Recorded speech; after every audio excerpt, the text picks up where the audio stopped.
Boa tarde, meu amigo. Eu quero estar falando hoje sobre parapsicologia e interpretação bíblica.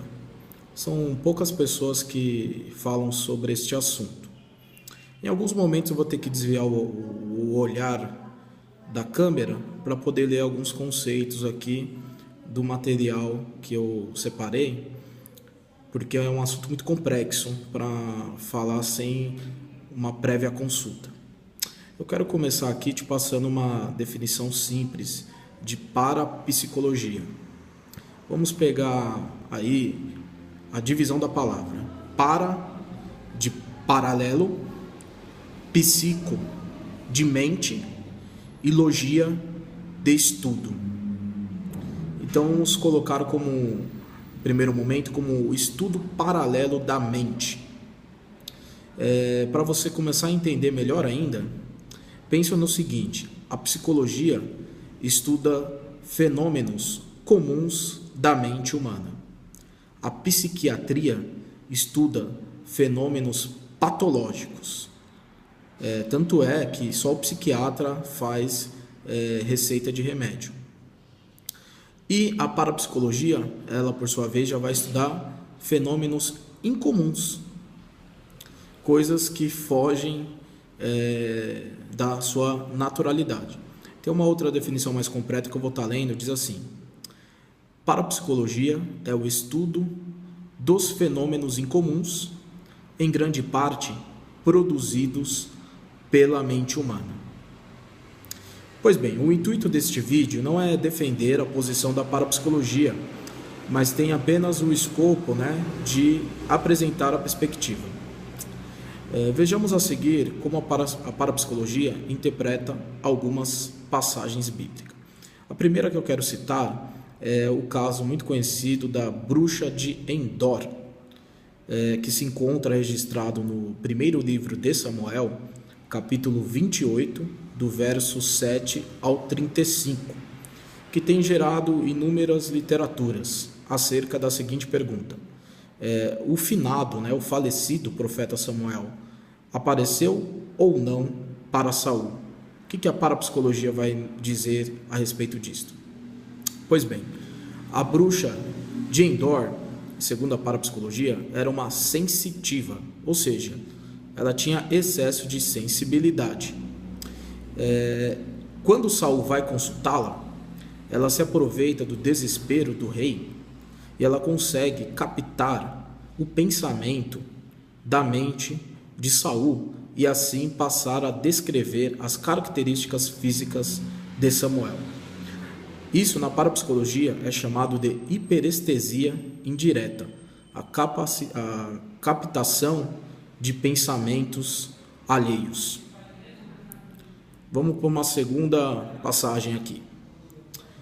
A inscrição na parede que aconteceu na festa que foi dada por Beltesazar, o rei, que se encontra registrado no livro de Daniel, capítulo 5, versículo 25 a 28. A pergunta é: foi Deus quem escreveu na parede? A inscrição diz o seguinte: Mene, mene, tekel, parsiri. A parapsicologia vai dizer o seguinte: esse é um fenômeno chamado de ectoplasmia. Essa palavra também dividida aí vem de ecto, fora, e plasmia, coisa formada.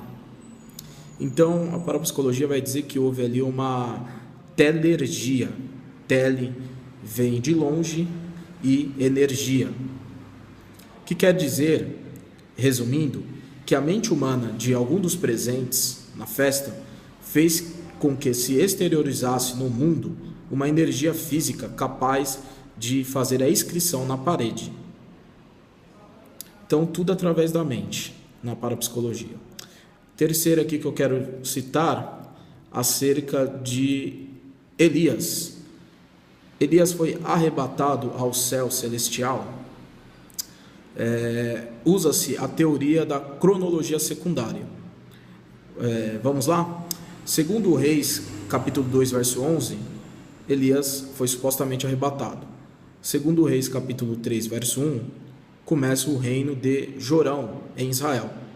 Segundo Reis 8:16, começa o reino de Jeorão, em Judá. 5 anos depois do início de Jorão.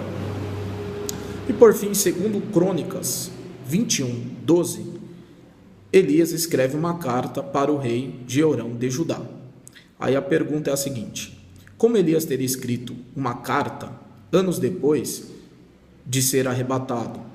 Essa é a questão. Então, para a parapsicologia, Elias não foi arrebatado a um céu celestial. Ele teria passado por um fenômeno chamado de teletransporte, ou seja, ele foi deslocado de um local para outro. Então, quando viu ele no céu, não era no celestial, mas no céu horizonte, e ele foi de um local para outro. Vamos lá, uma quarta passagem. Paulo subiu ao terceiro céu, conforme sua carta, segundo aos Coríntios 12, verso 2. Para a parapsicologia, Paulo teve uma alucinação religiosa, ou também chamada de delírio religioso. Ou seja, a mente o fez pensar ter visto o que ele não viu. Mais uma passagem aqui. Quais eram as marcas no corpo de Paulo, segundo a sua carta aos Gálatas, capítulo 6, verso 17? Seriam estigmas, que segundo a parapsicologia é causado por sugestões da própria mente, conhecido com o termo técnico de dermografia.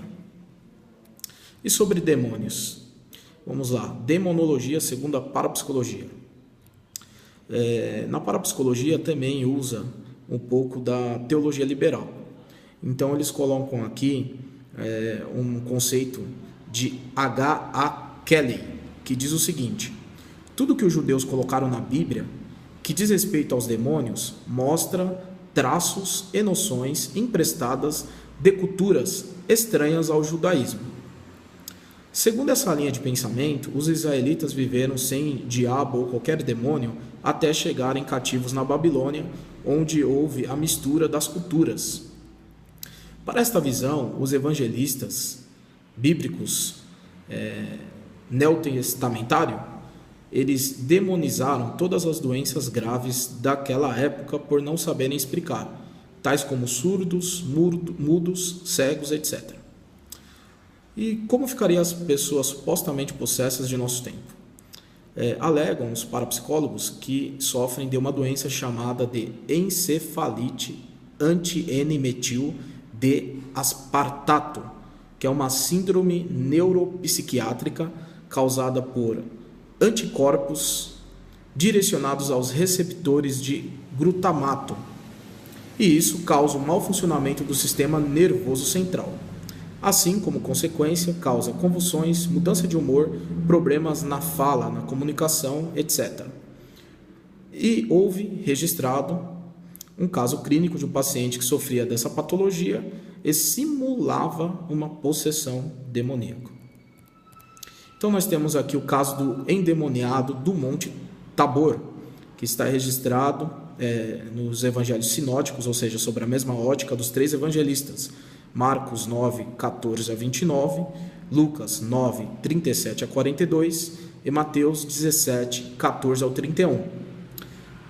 A parapsicologia explica o que é uma patologia. A pessoa sofria de um ataque epilético. Tem o caso do endemoniado gadareno, também registrado pelos 3 evangelistas: Marcos 5, do 1 ao 20, Lucas 8, do 26 ao 39 e Mateus 8, do 28 ao 34. Tratava-se apenas de uma pessoa que sofria de psicose epilética ou de esquizofrenia paranoide. Também eles explicam que não houveram demônios entrando em porcos. Segundo essa teoria, os evangelistas colocaram os porcos na história porque, para eles, o porco é um animal imundo e proibido na alimentação dos judeus. Porém, o povo dessa região de Gadara, em total desrespeito às tradições judaicas, estavam fazendo a criação de porcos, afrontando a tradição, razão pela qual os evangelistas associaram uma coisa à outra, introduzindo os porcos na história. Já a expressão legião, que o demônio diz se chamar, prende-se ao fato que havia naquela região 5.200 soldados romanos, ou seja, uma legião de soldados. Igualmente, não teria como os porcos se lançarem de um precipício no lago, pois em Gersa, que atualmente se conhece como Curse, fica em frente do lago. Porém, o fato narrado ocorreu em Gerasa, que ficava a 50 quilômetros do lago de Genezaré, ou seja, os porcos não correriam 50 quilômetros para se arremessarem no lago. Sobre grossolalia. Grossolalia é um fenômeno pela qual uma pessoa fica extasiada e fala em um idioma desconhecido no mundo, que muitos defendem ser a linguagem dos anjos. Para a parapsicologia, trata-se de um fenômeno de transe, e o transe podemos definir praticamente como uma auto-hipnose, que ocorre em várias religiões, como pentecostais evangélicos, católicos carismáticos, monges budistas e hindus indianos. Tentação de Jesus, que é também registrado nos evangelhos sinóticos, Mateus, Marcos e Lucas. Mateus 4, do 1 ao 11, Marcos 1, do 12 ao 13 e Lucas 4, do 1 ao 13. Segundo explicam, Jesus havia ficado um período aprendendo com os essênios, uma seita judaica que o próprio João Batista fez parte. E pertencente a tal seita, praticou isolamento no deserto para a meditação. Uma vez no deserto, isolado, sofreu um fenômeno chamado inédia, que é a possibilidade de sobreviver sem alimentos, processo semelhante a de árvores chamado fotossíntese. Porém, um longo período de abstinência de líquidos e sólidos fez com que tivesse alucinações e delírios. Acrescento ainda que Jesus não ficou 40 dias literais de 24 horas, como o texto narra, mas dizem que 40 é um número simbólico que significa uma mudança da época, ou seja, um marco de antes e depois. Neste caso, marcaria o início do ministério de Jesus.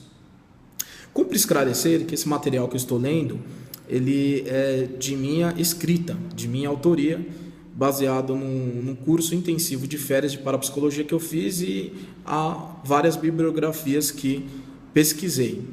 Então, estou passando conceitos da parapsicologia.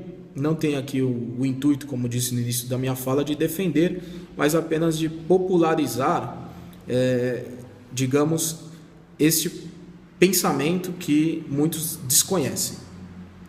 Conclusão: a parapsicologia nunca vai explicar os fatos sobrenaturalmente.